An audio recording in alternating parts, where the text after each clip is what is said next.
Hello, I am a lonely Rachel, and this is Lunabird Book Club.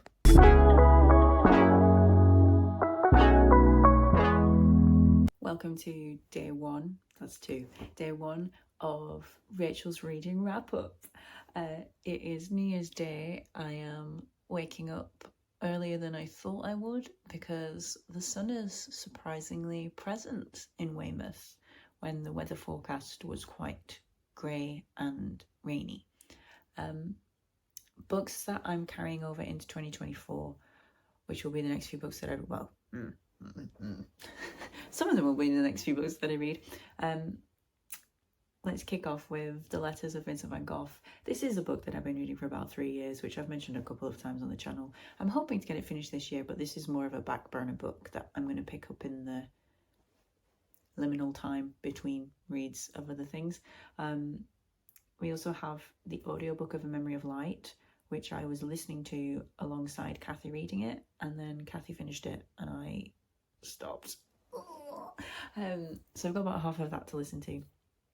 Then we have the first of the Fables comic compilation volumes that I'm only part way through, and then I have the ebook of the Cassandra complex, which I've just started in the past few days. That is it. I think that I'm actively reading. Well, not that I'm actively reading the Letters of Vincent van Gogh, but that is it for now. We'll see how it goes. Slight hitch. I have lost the footage of when I finished Fables on the 7th of January, but I enjoyed it, rated it 4 stars, was excited for the next one, made a comparison to Once Upon a Time. The end. It is the 8th of January. Cathy is currently reading The Way of Kings, which is the first novel in the Stormlight Archive series, which is a book that I've read before, and she's reading it so that we can talk about it on Lunabird. But to make sure that I know what I can and can't discuss in our video, I am now rereading it. So I have listened to the first chapter today. Cathy has my copy of the book, so I'm listening to the audiobook version of it. And I'm also co-reading it with a friend who I talk to about the Cosmere fairly frequently. Hello, Stuart. Shout out to Stuart. Like I said, I've just read the first chapter today, and hopefully I get that done, I don't know, in the next week. It is the 13th of January. I have just finished a book that I forgot to do an opener for. It's The Charm Offensive by Alison Cochrun. This is a little romance novel that I'm reading for reasons that will become apparent. I was feeling a little bit down for a few days and I hadn't read anything, like no pages of anything whatsoever. And I thought to myself, if I don't pick something that's going to cheer me up, I am not going to read for about 2 months. So I picked a little romance. This is a book by an author that just before Christmas, I saw on Instagram someone recommended another Alison Cochrun book called Kiss Her Once For Me, which is a queer romance set at Christmas. And I enjoyed the story overall. I wasn't a massive fan of the writing, but I thought I would look for other books by Alison Cochrun to see if I also enjoyed those. So I downloaded The Charm Offensive on my library app. This is the plot of, well, the selling point of the book is that so there's a producer on a reality TV show, kind of like a fairy tale version of The Bachelor, called Dev, who has just broken up with his boyfriend, struggles with depression. His boyfriend works on the show as well. That's revealed really early on. That's not a spoiler. And then Charlie is this season's prince on the show. Dev believes in the show, like that it actually helps people fall in love and that these people have fairy tale ever afters. Charlie is cynical about that kind of thing, is coming on the show to restore his reputation, and then they fall in love. This is a trope that I have read in fanfic before. I love it. And I just needed something that was going to cheer me up, and I knew that this would. And let me tell you, I was kicking my feet through this one, guys. It was so cute. And I feel like it was really compassionate to people who struggle with mental illness. And it was very diverse of its cast of characters. I loved it. I would give it 5 stars. It was just really fun and it cheered me up, and yeah, I enjoyed it. I think you should read it. I'm not going to say anything else about it, but it was good. Also, I have just downloaded my next book that I'll be reading, which is another romance. It's called Someday in Paris by Lara Oliver. Is that the author's name? I think so. This is a book that I have read before, but I need a refresh of it. So I have downloaded it. I remember enjoying it the first time. It's kind of magical, well, not magical realism, but there's like magic in it, kind of. This is a book about a family of people who, the women in the family, they have dreams connected to their soulmate, and they like have dreams through their soulmate's eyes. And this is telling the story of one woman in this family and her life from meeting her soulmate in the 1950s way up into the present day, 2019. Like I said, I remember really enjoying it the first time, and I'm excited to see what it's like with a second perspective on it. It is the 17th of January. I have been doing tasks today that didn't require my full brain attention, so I could listen to an audiobook while I was doing my tasks, and that meant that today I finished Someday in Paris by Olivia. This time around, I downloaded the ebook and the audiobook from my library app because they were both available, so I thought, why not? And it meant that I could chop and change between actually reading and listening, and it was just a nice experience. I've done that with a couple of books before, like Wheel of Time, Stormlight Archive, where I have both copies of them. And yeah, it's just a nice experience when you want a bit of a change. Anyway, on to Someday in Paris. I enjoyed it just as much as the first time. In fact, I think last time I rated it 3 stars, and this time I rated it 4 stars. I guess that's just a change in 2 years of my life experience behind me. I really like the narrative structure of this book, the way that it's composed. I think it's a really sweet story, and yeah, it's just really hopeful. I feel like a lot of the time I describe books as hopeful, and maybe that's an indication of the kind of books that I read, or maybe that's just the way that I experience literature, that I'm always looking for things to be hopeful about in it. Anyway, I enjoyed the book. It's worth a read. It's really sweet. Hello. Oh, this is very wonky, but it's the best that I can do. It is the 22nd of January, and I was filming with Cathy on Saturday, and while I was there, she had just done a declutter of some of her books that she no longer wanted to have in the house, and she let me have a skim through them and pick out any that I wanted to take with me. So I just thought I'd show you my stack today. I didn't do it on the day that I got them because I've been busy with doing spotlights for my local pantomime society over the past few weekends, which has been very fun but very time consuming and tiring. So these are the books that I took from Cathy's house. We have Gulliver's Travels by Jonathan Swift. I think that I read a child's version of this when I was a child, but other than the main plot point of Big Man, Little Island, that's the extent of my knowledge about it. So I know that it's a classic, so I just thought I'd give it a try. Wild Swans, 3 Daughters of China by Chang. This was the winner of the 1992 NCR Book Award and the 1993 British Book of the Year Award, and I have never heard of it. This is a book that Cathy and her husband Rob have had for a long time, and neither of them have ever read it. And she told me this while I was looking through the pile, and I thought that book deserves to be acknowledged. So I brought it with me, and I'm going to give it a go. We also have The Black Air by Jennifer Lane, which is an uncorrected book-proof copy. I kept on calling it an ARC, and I don't think that's the same thing. This is a book that Cathy picked up from UCLan publishing book event type thing, and it just looks cool, so I picked it up.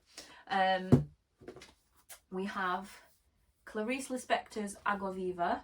I don't know anything about this, but apparently it's a classic, so I thought I would add it to my list. We have Hideki Smith, Demon Queller. I'm assuming the Smith in that little box is meant to be incorporated into the title. This is by AJ Hartley with Hisako, Osako and Kuma Hartley. I think this is like a YA book about, I don't really know. I didn't even read the plot. I just thought the cover looked good. And I know that you're not supposed to judge a book by its cover, but that's just a saying, and that is literally what book covers are for. So it looks cool, and I thought I'd give it a try. We have Joe Orton's What the Butler Saw. This is a play script. I took this because we're thinking about doing it perhaps in my local amateur theatre group, and I thought that I would give it a read so I could weigh in on whether we should do it or not.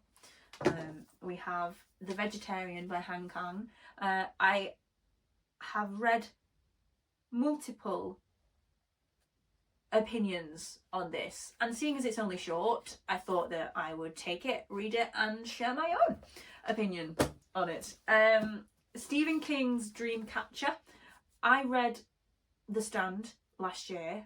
It was Cathy's copy that I borrowed, and overall I enjoyed it. There were some bits that I was a bit eyebrow raising at, and I think I'm not sure if I'm a massive fan of Stephen King's actual writing, but narratively I did enjoy The Stand, and I think there were some good character moments in there. So I thought I would read another King and see how it sits in my brain. And lastly, Jules Verne, 20,000 Leagues Under the Sea. This is an absolute classic, but I've never read it. And do you know what? I don't actually think I know anything about it. What's Captain Nemo? That's not this, is it? It is this! Oh. My literature general knowledge is okay in places. Oh, there he is. Apparently that's Captain Nemo right there. So yes, those are the 8 books. 1, 2, 3, 4, 5, 6, 7, 9 books that I took from Cathy's house at the weekend. And I don't think they're going to feature again in this specific video, but hopefully they rock up later on in the year. I've just finished the Cassandra complex. It is the 27th of January, and I don't know if this is just to do with where my head's been at this month, but this was a chore, guys. I have been dipping in and out of this, but I finished it, and I think overall I would rate it 3 stars. I think I didn't really like the character of Will, and I couldn't really understand why Cassandra was even wanting to fix things with him, because he just kind of seemed like a bit of a douche. And the ending was kind of sad. I felt like it undermined the growth that Cassandra had made.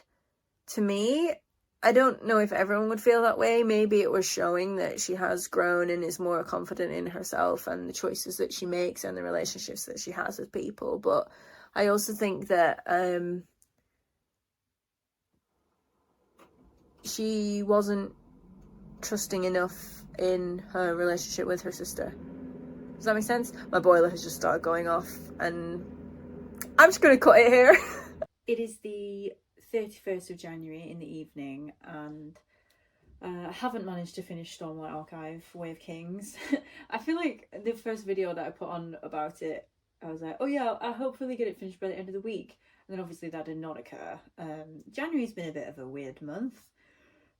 Just had a lot of things going on upstairs, and yeah, my reading hasn't been as all-encompassing as it can be at times. So yes, I think with Stormlight Archive, I have just got to the TN scene in part 4, for those of you that know the book. And I think I need to not keep reading, because otherwise I will just read until I finish it today, and I think that would be detrimental to my enjoyment. Well, it wouldn't be detrimental to my enjoyment of the book, but I think I would enjoy it more if I give myself some space with it. So I'm taking that forward into February. And yes, what else have I done this month? No, I'm feeling good with the progress that I've made this month, book-wise. Not that it's a competition or anything. And I feel as if my decision to not cram The Way of Kings into today is a big step for me as a reader. I'm very proud of myself. So yeah, I've finished 4 books this month. Technically I've also read 3 play scripts this month. I'm on my local amateur theatre group's play reading committee, so we read scripts before we decide what plays we're going to do in our season. So this month I've read The Patrick Pierce Motel, I think that's what it's called, which I wasn't keen on. I've read Love Song, which I really enjoyed, and this evening I was at a reading for the Titfield Thunderbolt, I don't think that's right, which technically, like, we read through that as a group, so I'm counting that as a read. They aren't going on my Goodreads total because they're not books. Well, they are, you know what I mean. But I thought I would mention them on the vlog. I have read a letter in the Letters of Vincent van Gogh, which is progress, and I think I've listened to 4 chapters of Memory of Light, which again is more than I'd done in the past 3 months of last year. Yeah, I think I'm feeling good about the year going into February. I did plan to get a library trip in, but as I said, January's been a bit of a weird one and I just haven't got around to it. But hopefully I'll get one in at the start of February. I'm looking for a specific novel. I'm hoping that my local library has it, and if not, I need to source it somewhere else because it is on my TBR. I have realised that none of the books that I've actually completed in January have been on my physical TBR that I had that video of. But you win some, you lose. And there you have it. That is the wrap up of my reading in January 2024. If you have any comments about what I've read, leave them down below. I'd love to hear them. If you have any book recs based on what I've read, leave them down below. I love to add things to my TBR that one day I will eventually get to. We here at Luna Bird Book Club release videos every Friday, although obviously this is different because this is a Saturday. So every Friday, and then the first Saturday of each month we release new content on YouTube. Give us a like and a subscribe if you'd like to keep up to date, and we will see you in 6 days.